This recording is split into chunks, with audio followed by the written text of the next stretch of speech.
Proverbs chapter 8, verse 5. Let me read it to you. It says, "You who are simple, gain prudence. You who are foolish, gain understanding." He's saying, wise up. You can do this. Wise up. Superpowers don't make superheroes. What really makes a superhero is when a person is empowered by the Spirit of God in daily life to reach the potential that God has designed for each of you, each of us, to fulfill. So Batman and Robin went camping, and after they cooked their meal and set up their tent, they fell asleep. And in the middle of the night, Batman woke Robin up and he said, "Robin, what do you see?" And Robin said, "Well, holy jeepers, Batman. I see lots and lots of stars." And Batman said, "And what does that tell you, Robin?" And Robin said, "Well, astronomically, it tells me that there are probably millions, if not billions of stars and potentially billions of other galaxies. Astrologically, it tells me that Saturn is in Leo. Chronologically, I can deduce that it's approximately 3:15 in the morning. Theologically, it shows me that God is very big and we are small and insignificant. Meteorologically, I can deduce that we're going to have a beautiful day tomorrow." And then he said, "And what does that tell you, Batman?" Batman said, "Dummy, somebody has stolen our tent." You know, you can be a superhero and not be super smart. And we're studying in the book of Judges, chapter 14, the superhero of the Old Testament. Somebody everyone has heard of. If you've been to Sunday school, everybody knows stories about Samson. His story is found in the 4 chapters of the book of Judges, chapters 13, 14, 15, and 16. A full 1/5 of the book is devoted to this judge known as Samson. And Samson really was a complicated person. He was sort of a puzzle, a walking enigma. He was empowered by the Spirit of God, we are told, but he yielded to the appetites of the flesh. He was strong before men. He was weak before women. He could conquer the enemies around him, but he could not conquer the biggest enemy inside of him. He's a guy who fought the Lord's battles by day, but disobeyed the Lord's commandments by night. Samson was what James said is a double-minded man, unstable in all of his ways. Interestingly, the name Samson means sunny, like S-U-N-N-Y, sunny, brightness or bright one. I'm sure he brought lots of joy and laughter into his parents' home, and here comes Sunny. But what's ironic about that is he dies unable to see anything. He is blinded by the enemy in his camp as he takes his life along with that of the Philistines, a blind slave.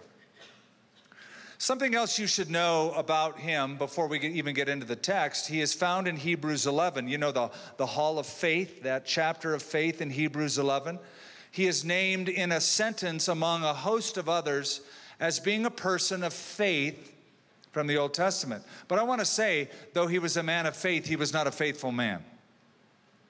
He was not faithful to his parents. He was not faithful to his vows. He was not faithful to his God.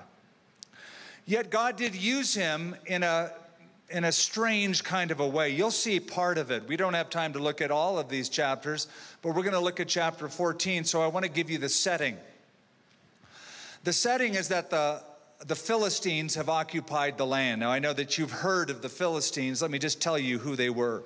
Philistines were people from Greece, the Aegean Sea region, who in 1200 BC decided to leave where they were and migrate to the southern Mediterranean climate. So they attacked Egypt in 1200 BC. That didn't go very well. So they were forced northward and they settled along the coast of Israel. So they became, for hundreds of years, perpetual enemies to the children of Israel. And they occupied 5 cities principally.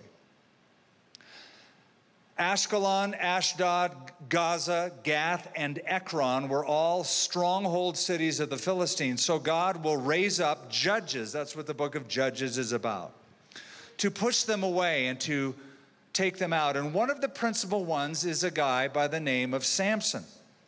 Now, Samson is unsuccessful. He makes a little dent in the problem, but does not fix the problem, or he doesn't reach the potential that God had for him as a deliverer.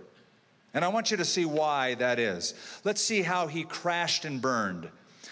Samson took 5 steps downward, and I want you to look at them with me in chapter 14.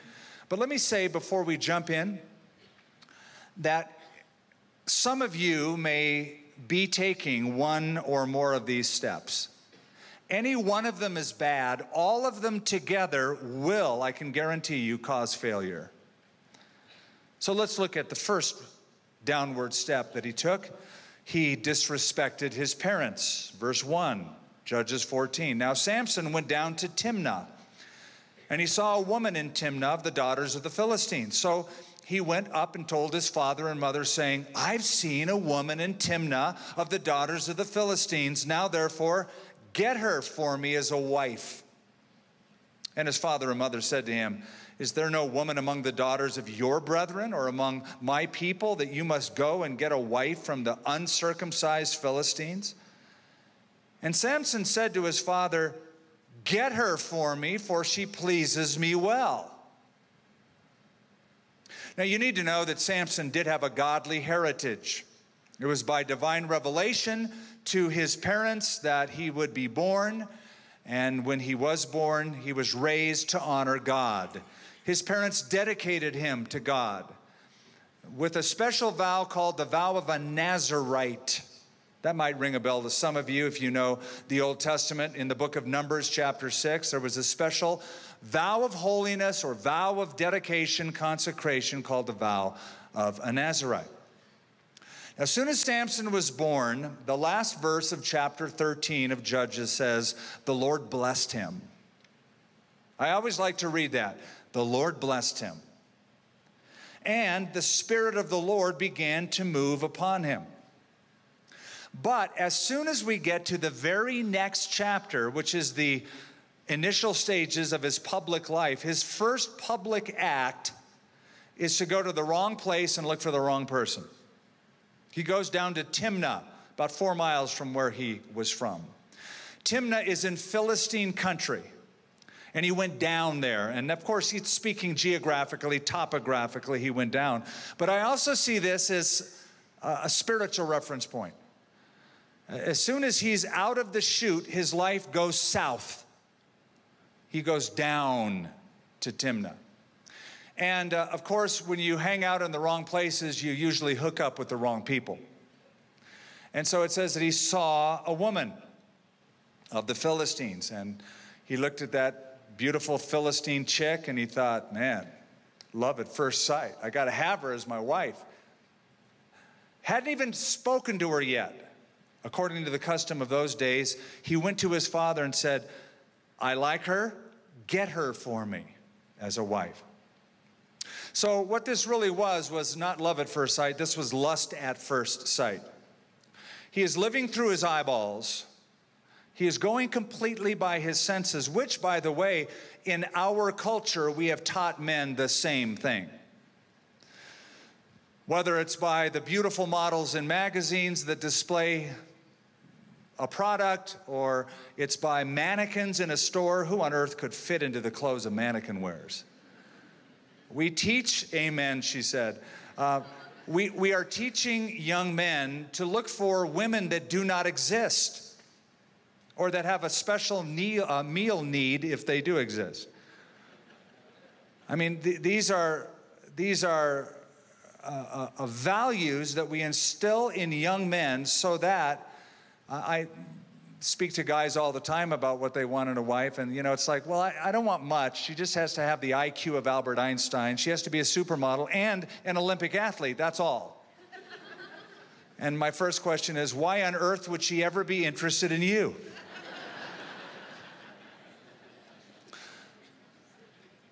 But his parents thought, you know what? Don't marry that girl. Marry one of your own girl, a good Jewish girl. Now, why would dad say that? Why would mom and dad? Are they just stupid? Are they just so narrow-minded? They don't understand. This is real love. They don't get it. Probably those thoughts were going through Samson's mind. But the reason they said this is because they knew their Bibles. They knew Deuteronomy 7. They knew Exodus chapter 34, where God said, when you go into the land that you are going into, that I'm bringing you into, do not intermarry the people of that land. Don't give your daughters to their sons. Don't take their daughters for your sons, because God said, those daughters will turn the hearts of your sons away from me. Don't marry an unbeliever. The unbeliever will steer you away from God. But can you hear the impudence in his voice? She pleases me well, get her for me. I mean, that's just sassy. If I spoke like that, my mom would have washed my mouth out with soap. And she did that a few times, literally. He is just rude in his response to his father. It says in Proverbs chapter 30, verse 11, there is a generation that curses their fathers and does not bless their mothers. Samson was of that generation.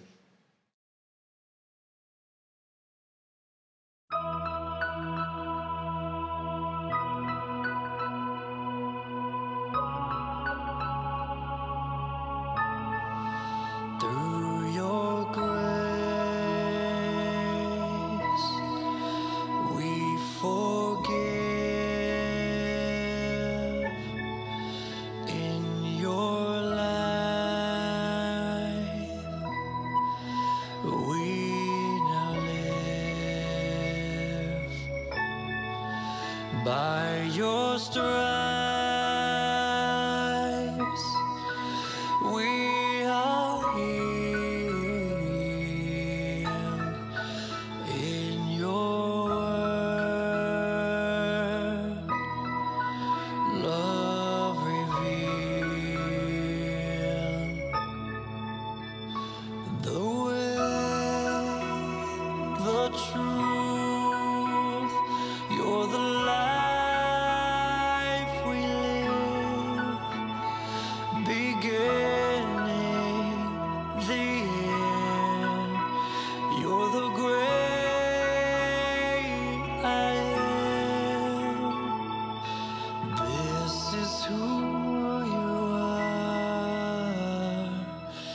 This is who you are, Jesus,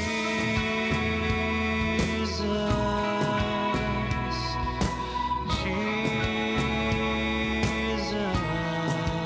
Through your grace, we forgive. In your life,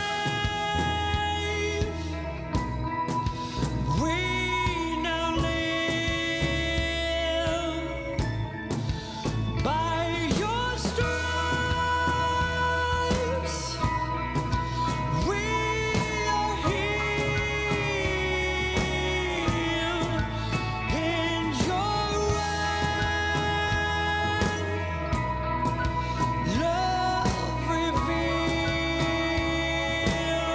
In your word, love revealed.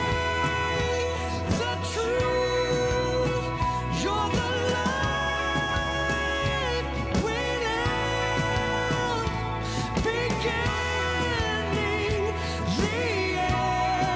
the life we live. Beginning, the end, you're the great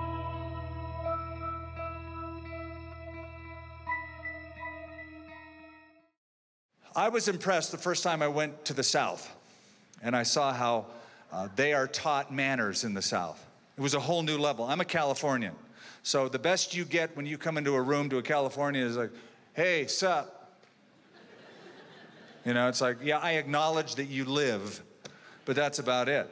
Not in the South. They stand up when a woman enters the room. They say, yes, sir, no, sir, yes, ma'am, no, ma'am. It's like, it was culture shock to me. And I thought, boy, I like that. It's a whole nice and new level of respect. Well, Samson didn't know those kind of manners. But notice something in verse 4. There's a footnote. It says, but his father and mother did not know that it was of the Lord, that he was seeking an occasion to move against the Philistines. For at that time, the Philistines had dominion over Israel. Now, I have to explain what that means. That doesn't mean you can live any way you want, make any choice you want, and God will cover you. It does mean that when you don't allow God to rule over you, God may have to overrule you. That's what it means. So God wanted to use Samson as a mighty deliverer of the people in a different manner, in a long-standing, effective manner. But he wouldn't let that happen. Samson wouldn't. So God overruled him. When God cannot rule over you, he will overrule you. As Warren Wiersbe put it, God will accomplish his purposes either with us or in spite of us. And it was the latter that God did with him. So he disrespects his parents. That's the first step downward. The second is he disregarded his God. Verse 5. So Samson went down to Timnah with his father and mother. They're going to make the marriage plans now. And they came to the vineyards of Timnah. Now, to his surprise, a young lion came roaring against him, and the Spirit of the Lord came mightily upon him, and he tore the lion apart as one would have torn apart a young goat, though he had nothing in his hand. But he did not tell his father or mother what he had done. Then he went down and talked with the woman. First record that he's even talking to this gal he's in love with. And she pleased Samson well. After some time, when he returned to get her, he turned aside to see the carcass of the lion. And behold, a swarm of bees and honey were in the carcass of the lion. He took some of it in his hands, and he went along eating. When he came to his father and mother, he gave some to them, and they also ate. But he did not tell them that he had taken the honey out of the carcass of the lion.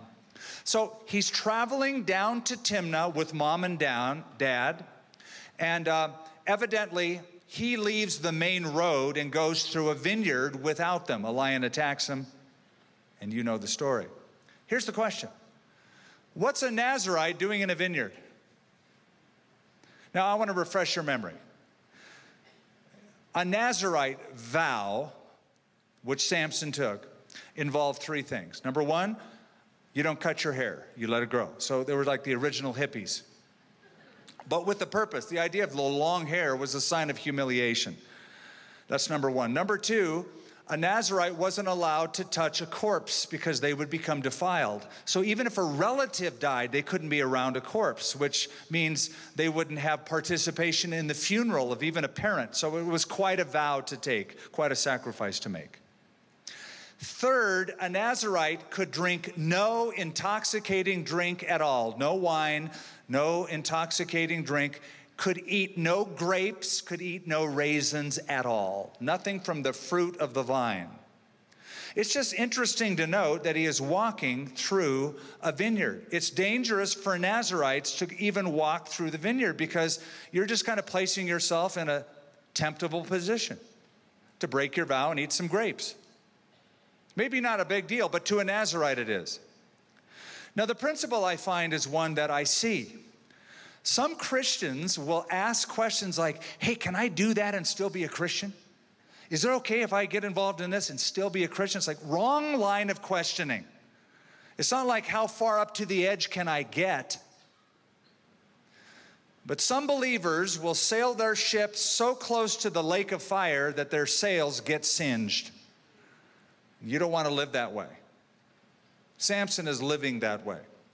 According to verse 9, on his way back, he takes honey from a lion's corpse. Now, again, I remind you of the vow that he's taken. He is a Nazarite. And one of the things Nazarites can't do is touch a corpse. So reaching in and grabbing honey from a corpse of a lion is something that will break his vow. He's becoming defiled. Now he's ceremonially defiled. He's already relationally defiled, disrespecting his parents. He's already morally defiled because all he's thinking about is what he can see with his eyes and looking at a Philistine chick because she's pretty. Now he's ceremonially unclean. All of that to say, here's a Nazarite who is not taking his vows very seriously. And there's a good reason for that. It's because they're not important to him. They're just not that important to him. Maybe at one time they were, but they're not now. I meet people all the time who will say, oh, I used to go to your church. In fact, you dedicated me when I was a baby. And I always ask, did it work? What do you mean, did it work? I mean, are you still dedicated to the Lord? Are you following? Well, you know, I've had a few setbacks. I go to church twice a year, Easter and Christmas. I'm there. Count on me. And you see, whatever past experience you've had, whatever past expression of faith you have made, it's all invalid unless it's translated into the present experience. Jesus said, many will say to me in that day, Lord, Lord, have we not prophesied in your name? Have we not cast out demons in your name? Have we not done wonderful things in your name? And I will declare to them, I never knew you. Depart from me, you who practice lawlessness.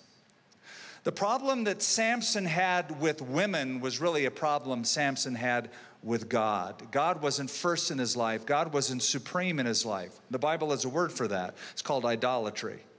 Anything or anyone that replaces supreme devotion to God is an idol. So I know that God is your God by creation. You're here, you're alive, He created you. I know that for many of you, God is your God by redemption. He saved you. My question is God your God by devotion? Are you devoted to Him? Well, I've been dedicated to God. Great. Are you devoted to Him now? Samson was not. He disregarded his God. Let's look at the third step he takes. He's going downhill with every step. He distanced his friends. He distanced his friends. In verse 10, now, we're going to look at two verses, and as we read them, I want you to notice what is there and what's not there. Verse 10, so his father went down to the woman, and Samson gave a feast there, for young men used to do so. And it happened when they saw him that they brought 30 companions to be with him. Now notice what's there. First of all, there's a feast. And the word for feast, the Hebrew word in the text for feast is a drinking feast. Okay, so once again, he's taken the vow of a Nazarite. Nazarites don't drink intoxicating drink. This dude's having a beer bash. It's a bachelor party. Yes, young men used to do so, but not Nazarite young men. Not this young man. So this Nazarite has a drinking party, and intoxicating beverages would certainly be a part of that. And notice his dad is with him. Now, I don't know why his dad is with him, but I notice it is in the text, so I deal with it. One commentator says, perhaps his father was there to reach out to his son in one sort of last attempt to stop a marriage that he couldn't sanction. This is just a way to say, please, son, don't do this. So that's what's there. What I want you to see is what's not there. There are 30 Philistine men in the groom's party that he doesn't even know. They give him 30 dudes off the street to be part of the wedding party. If he doesn't know her, he certainly doesn't know them, but they just bring him in. Here's my question. Where are his friends? Where are Samson's friends? Why didn't he bring his own? Now listen carefully. In Jewish weddings, there was a group of men called the friends of the bridegroom. Jesus even mentions it in Matthew 9, the friends of the bridegroom. Where are the friends of this bridegroom? It suggests to me that Samson didn't bring any of his friends. They had to round up 30 Philistines to be his new best friends for his own wedding. So why didn't he bring his friends? Well, Either he didn't have any, or they didn't want to come with him and be a part of this wedding. It's one of those two options. Either he didn't have any, or they didn't want to come and be a part of it, or he just didn't tell anybody. So he didn't bring his own friends. One thing we know for sure about Samson, whether you read it in chapter 13, 14, 15, or 16, is this guy was a loner. Know anybody like that? I mean, a pure loner. There's no record of him marching with an army, working with a band of soldiers. We never read of him strategizing with other leaders. We never see him surrounded by good friends. He always acts alone. Always alone. And that is not good. That is not healthy. Proverbs 18, verse 1, a man who isolates himself seeks his own desire. He rages against all wise judgment. That is Samson. He's isolated himself. He rages against wise judgment. His parents, his God, his vows. He's acting alone. And a person like that is just easy pickings, easy prey for the enemy. You know, one of the things I love about computers is this thing called spell check. On one hand, it drives me nuts, especially with my smartphone, because it's like thinking it's smarter than I am, and I write a word down, it corrects it, and it sends it, and it's like, no, I didn't mean to say that. And you have to then correct the correction, right? But when I work in a Word document, like on my computer, I love spell check.